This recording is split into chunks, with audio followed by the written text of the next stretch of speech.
Hey guys, сіздермен мен Жанерке. Бүгін біз осыны сиыр тәрізді бисерден сақина жасайтын боламыз. Лайк постты, подписка жасауды ұмытпаңыздар. Ал мен бастаймын.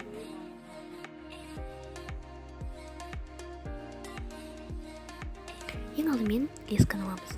Екі қызыл бисерді алып, бір-бірінен крест-накрест өтетін боламыз. Сосын үш ақ бисерді алып, өз-өзінен крест-накрест өтетін боламыз. Келесі лесканы.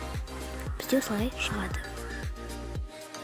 Сосын бір қара, екі ақ, тағы да бір қара бисерді алып, крест-накрест өтеміз. Келесі лесканы.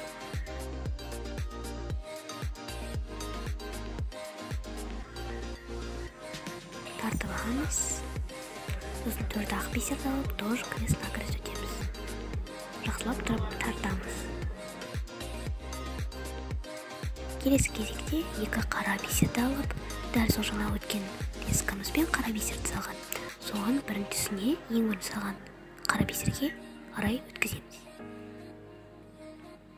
Тартамыз. Бізде құлақ пайда болу керек. Как-то так.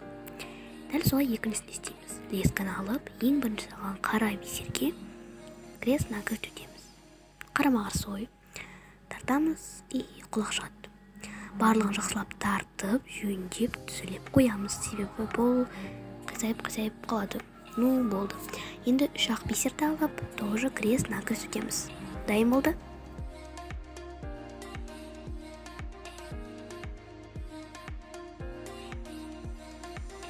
Барлығын жақсылап тартып, жақсылап жөндеп қоямыз. Енді мына лесканы, мына лесканы мына жерге өткіземіз. Көздері тұрған жерге. Так, мінекей. Чтобы қаттырақ зафиксировать етілсін деймін осындай үшін. И қазір бізден основасын жасайтын боламыз. Шешетін. Поэтому такие ортасында тұрған ыңғайлырақ болады.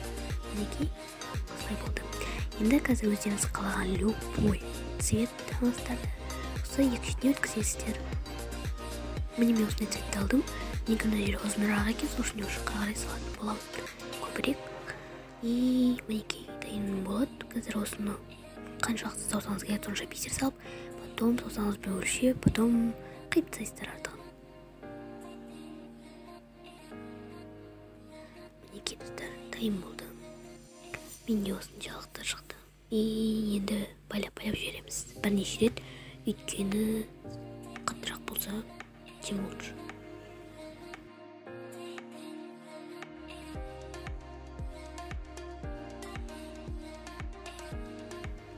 Енді осының артығын алып тастаймыз лесканы.